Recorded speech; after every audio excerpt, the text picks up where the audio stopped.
In the year 1363, in a filthy stone cell in southern Italy, a man died believing he was the King of France.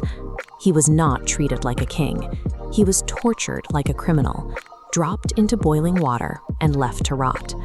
But when the guards finally cleared out his cell, they found something strange tucked away among his rags. It was a gold crown, decorated with the fleur-de-lis, the unmistakable symbol of the French royal house. He had commissioned that crown himself, paying for it with his own money.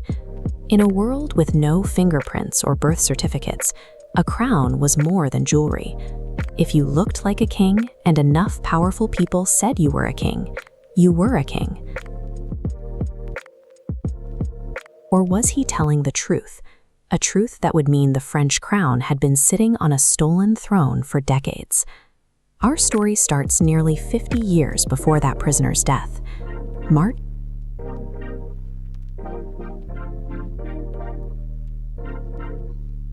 18th, 1314.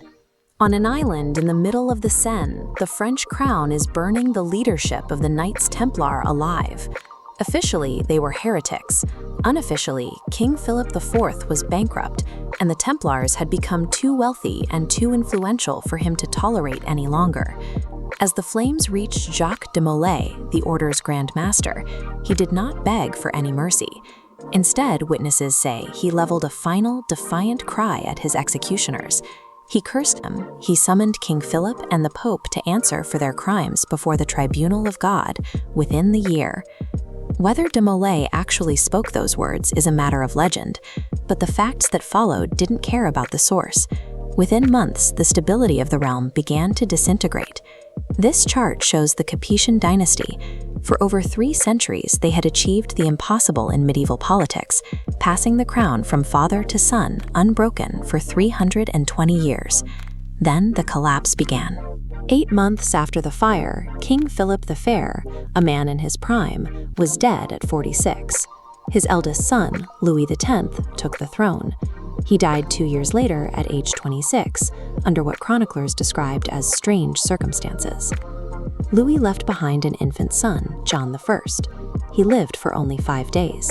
There were whispers of poison, but the baby was buried quickly and the crown moved on. The next brother, Philip V, died 5 years later with no son to inherit his title. Finally, there was Charles IV. He died at 33, the last direct male Capetian on earth. In just 14 years, 4 kings had died. A dynasty that had outlasted centuries of war and rebellion had simply vanished, leaving the throne of France wide open. Amidst all those deaths, there is one name that creates the most questions, not the adult kings, but the baby, King John I. The official record says he died in his cradle in 1316 and was buried here, in the royal crypt at Saint Denis. According to the French state, that is where his story ends. But a king who only exists for 5 days, born into a palace full of rivals, is a difficult person for history to verify. Once that tomb was sealed, the official story was written, but the rumors of what actually happened in that nursery never quite went away.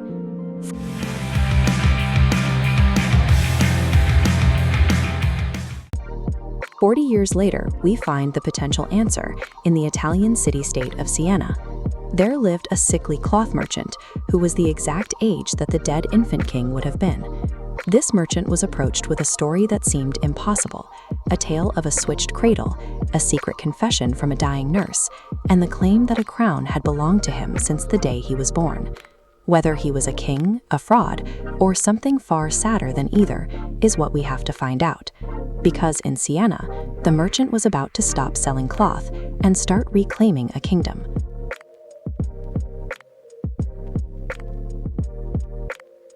To understand what happened to a small-town Italian merchant decades later, we first have to go back to 1316 and look at an empty royal cradle in Paris. Before we go back to Siena, you need to understand exactly how much was riding on that dead infant king. By 1328, the male line of the ruling French Capetian dynasty was completely extinct. The French court was left with no sons, no grandsons, and no clear inheritor to take control of one of Europe's largest powers. But there was an obvious candidate waiting across the Channel. Edward III of England possessed a direct bloodline claim to the French throne through his mother, Isabel. In the medieval world, legitimate bloodlines dictated the ownership of land and people. Without a king of their own, the French faced the immediate, terrifying threat of handing their entire nation over to an English rival. The French peers panicked at taking orders from London. They revived Salic law, a forgotten Frankish code, declaring the crown could not pass through a female line. This struck Edward from the succession, passing the throne to a French cousin, Philip of Valois. This map reveals the massive scale of the contested territories. Edward rejected the ruling, igniting the 100 Years' War in 1337. The timeline at the top traces how the conflict stretched to 1453, burning through generations just to settle a manufactured legal argument. The refusal to accept Edward's bloodline resulted in decades of brutal cavalry charges, endless arrow volleys, and staggering loss of life across the French countryside. A single dispute over royal lineage proved capable of setting an entire continent on fire.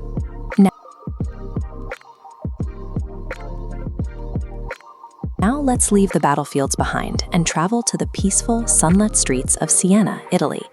There, a boy named Giannino di Guccio was born in 1316, the exact same year that infant French king died in Paris. Giannino grew up entirely removed from European nobility. He was the son of ordinary Sienese merchants, Guccio and Maria, and he lived a thoroughly ordinary life. Unlike the broad, robust warrior kings fighting over France, Giannino was small and slender.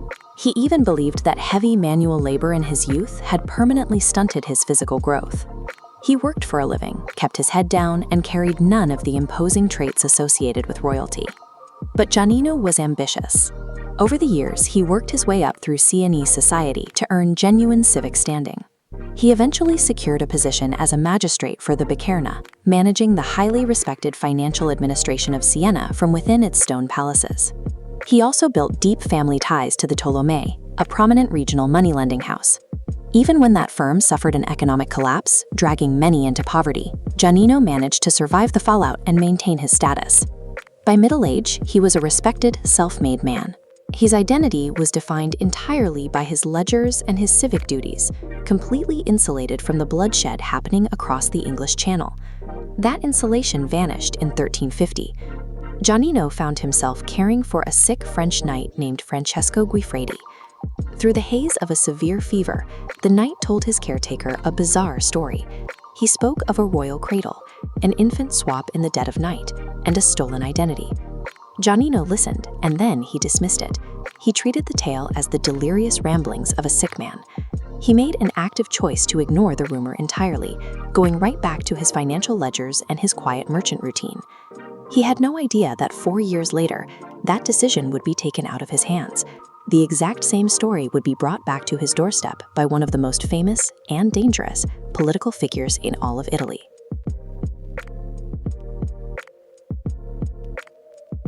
The Continental War that started over an empty Parisian cradle had finally caught up to an unsuspecting Italian merchant. His quiet life was officially over.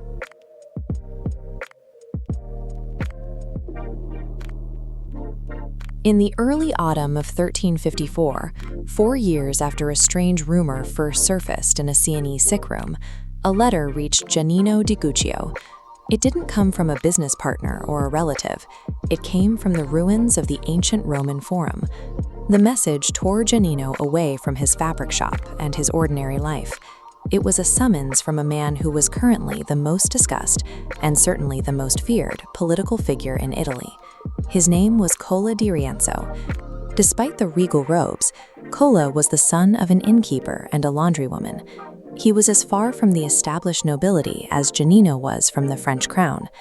Yet through sheer force of personality, Cola clawed his way to the top of Roman society. He seized control of the city, stripping power from the barons and declaring himself Tribune Augustus and senator.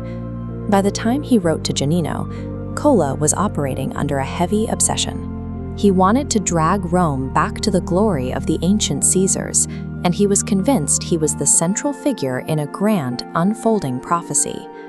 This was the disparity of the moment. A ruthless, powerful zealot who believed he was a reincarnated emperor had inexplicably demanded the presence of a completely insignificant cloth merchant. Giannino went. On the evening of October 2nd, a crowd gathered on the Capitoline Hill to watch the two men finally stand face to face. The physical contrast was jarring. Cola was tall, heavily built, and dressed for a performance. Giannino stood across from him, small, slight, and looking very much like the merchant he'd always been. Cola didn't offer a standard greeting. Instead, he stopped. He leaned in and began to study Giannino's face with cold, deliberate precision, examining his features as if he were reading a document. As the silence stretched out, the tension in the crowd grew. For Giannino, what was supposed to be an introduction had suddenly turned into an unpredictable public judgment. This diagram illustrates what Cola claimed to see.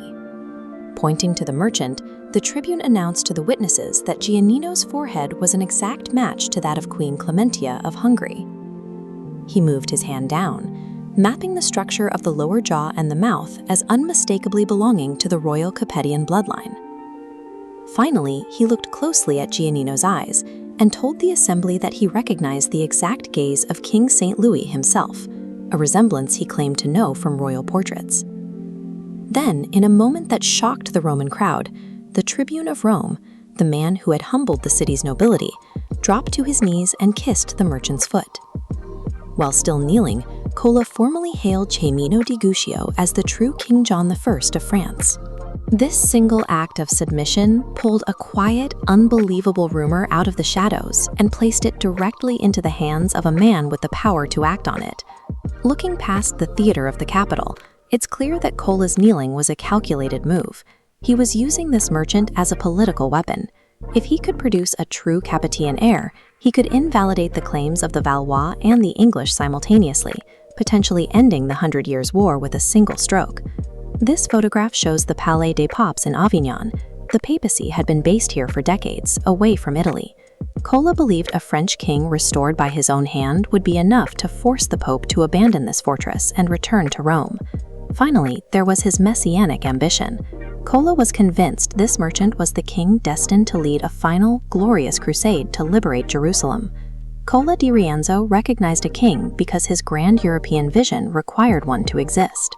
Giannino was the missing piece in a much larger strategy, but an ambitious fanatic matching a face to a portrait isn't the same thing as actual historical proof. Cola wasn't just acting on a hunch that night on the Capitol. He was following a highly detailed secret narrative that had been fed to him. For nearly a decade, this story had been traveling in the shadows. It moved through a closed loop, passed exclusively from one deathbed to another. To find the truth, we have to look at the explosive secret that was passed along this chain of confessions before it ever reached the tribune of Rome.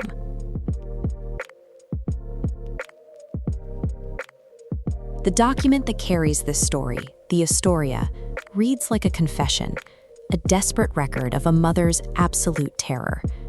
The setting is a Parisian nunnery in the year 1316. Inside, two women go into labor in the same narrow window of time. One is Queen Clementia of France. The other is a noblewoman named Marie de Cressay. Marie had been selected to serve as the royal wet nurse. This meant she was raising her own newborn while caring for the infant King of France, John I. The two infants shared a room, their cradles placed side by side. 4 days into this arrangement, tragedy strikes. Marie looks into her own cradle and finds her biological child dead. Her reaction was governed by terror. If her husband learned their child had died under her care, she feared he would abandon her, ruining her honor alongside her loss. Inside that nursing room, a mother's split-second choice was about to pull the heir to the French throne out of his royal cradle and into a merchant's life. Marie took the body of her dead son and dressed him in the royal garments of the King of France. She placed him in the king's cradle. That merchant infant was eventually buried in the royal crypt at Saint Denis. He was interred under the name of King John I. Meanwhile, the actual living king was smuggled out of the nunnery in Marie's arms. For the next decade, the true heir to the French throne was raised as a common merchant's child. By the time the boy turned 10, he was relocated to learn family trade in a prominent Tuscan trading city, Siena. A reigning monarch was stolen and replaced without anyone noticing.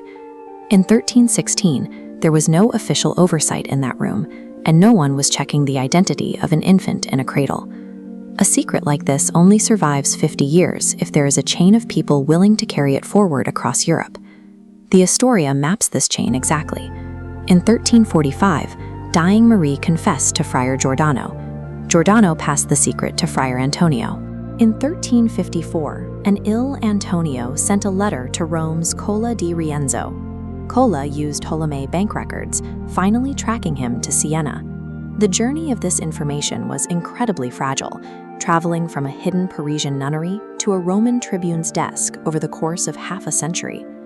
While the story flows perfectly as a narrative, a modern investigation reveals a major structural flaw in the evidence.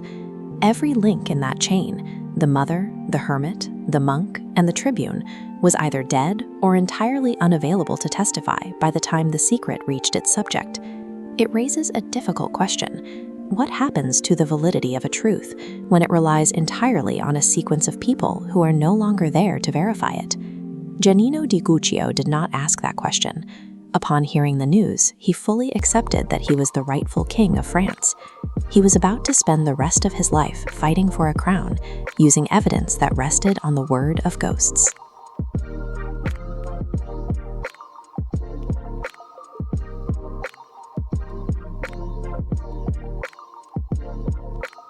Giannino's coronation moment on the Capitol ended almost before it began.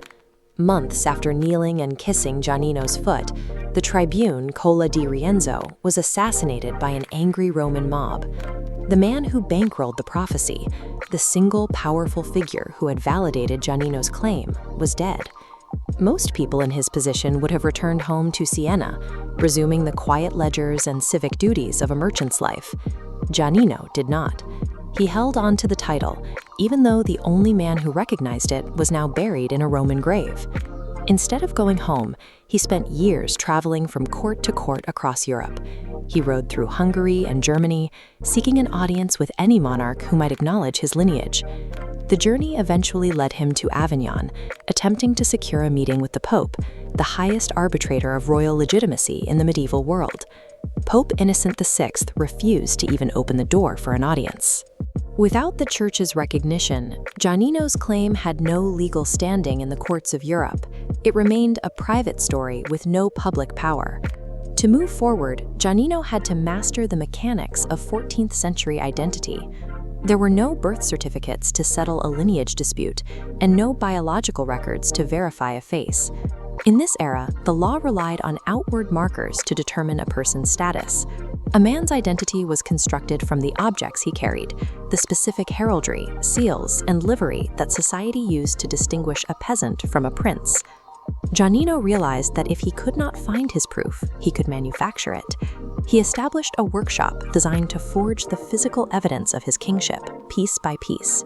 He produced official documentation, mimicking the Latin phrasing and the heavy wax seals that gave genuine state correspondence its authority. He commissioned a gold crown, decorated with pearls and blue sapphires. It was specifically adorned with the fleur-de-lis, the heraldic symbol of the French throne he claimed was his by right. Banners were woven and gleaming plate armor was hammered out, completing the visual silhouette of a reigning monarch. While these look like the tools of a con artist today, Giannino was following the protocol of his time. He was building the exact physical evidence the 14th century required to make a person's status a recognized reality. The objects were perfect, but symbols of power only function if the public agrees to believe in them, and for Giannino, that belief was disappearing. The citizens of Siena were the first to move against him. They annulled his election to the ruling council, the 12. Then they formally banned him, publicly dismissing his claim as a charade. The nobility of Europe took a different approach. Mercenaries and minor lords attached themselves to Giannino, offering hollow gestures of support while systematically draining his funds until the money ran out. Even the clergy turned predatory. A friar posing as a bishop extorted money from Giannino under the pretense of acting as his diplomatic link to the powerful. Finally, the highest authority spoke. From the fortress-like walls in Avignon, Pope Innocent VI officially labeled Giannino a charlatan on the historical record. The Pope's decree changed the legal stakes. Giannino was no longer just an eccentric merchant, but a criminal. The church began coordinating with local authorities to have him arrested. Years into his quest, Giannino was isolated, impoverished, and hunted by the church. He possessed a crown, but no one left to wear it for. He had built the perfect image of a king, but his only subject was the dead man he left behind in Rome, and his story was about to reach its most brutal chapter.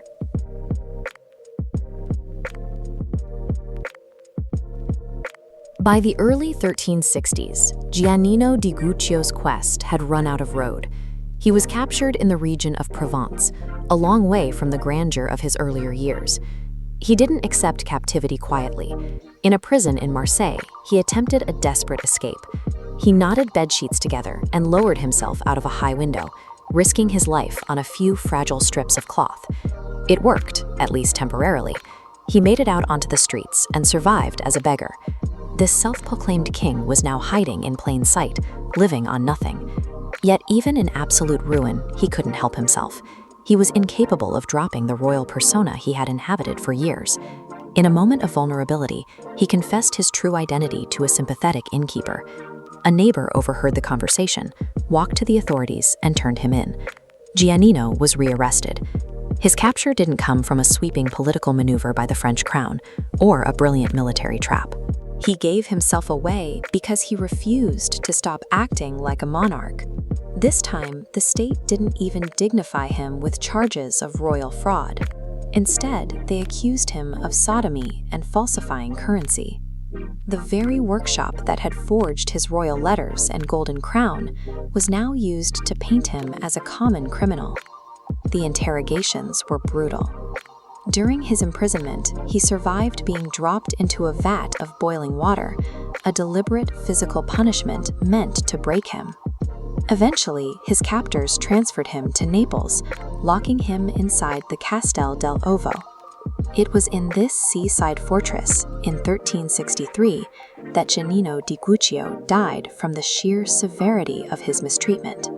When the guards inventoried his cell, they found the physical remnants of his obsession: a magnificent gold crown, a royal fleur-de-lis, objects that cost a fortune, which the state simply logged in their records as the relics of a madman. This leaves us with the central historical mystery of his entire downfall. We look for a definitive document or a single witness who exposed him, the moment someone finally proved Giannino was not the King of France. In reality, that singular piece of proof never existed. No forensic evidence was ever found, no trial decisively settled the matter, and he never retracted his story.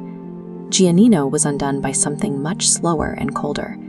He was defeated by the complete, cumulative refusal of every major institution in Europe to legitimize his claim. Siena, the city that knew him best and had elected him to civic office as a respected merchant, rejected his story entirely and openly mocked it as an elaborate charade. The Catholic Church held the earthly authority that could actually legitimize his divine right to rule. Instead of backing him, they branded him a charlatan and authorized his arrest. This diagram shows the fragility of his case. The chain of proof relied on Marie de Crissey's confession, passed through two friars before reaching Colin di Rienzo. Every link relied on people already dead or unavailable for follow-up questions. His defeat happened by inches, as the collective weight of institutional silence eventually made his claim impossible to maintain. Today, modern historians are still picking through the pieces of that silence. The scholar Tommaso di Carpegna Falconieri has conducted extensive research on the Historia, the very manuscript that records this entire cradle-switch narrative. Falconieri reached a surprising conclusion. The Historia isn't some later Renaissance fiction invented for entertainment. It is a highly accurate micro-historical document, recording exactly what people at the time believed and documented. The existence of the story itself is real. It's the central claim inside that story, the royal cradle switch, that could never be verified. This reveals a harsh reality about the 14th century. In a world with no birth certificates, no fingerprints, and no DNA testing, identity wasn't a biological fact you could easily check. It was a consensus that a person had to actively win from the people around them. Giannino successfully built every physical symbol a king could possibly need. He had the armor, his royal seal, the forged letters, and the gold. What he completely failed to secure was the institutional consensus to make those symbols mean anything. Historians generally view Giannino as a man of genuine conviction, a successful merchant who sacrificed a respected life to pursue a delusion he truly believed was his birthright. History remembers him by a different title, the Merchant King. He died in a cell, clinging to an identity that every court in Europe refused to recognize. In the 14th century, identity required a consensus. Giannino never won his, but you can decide yours.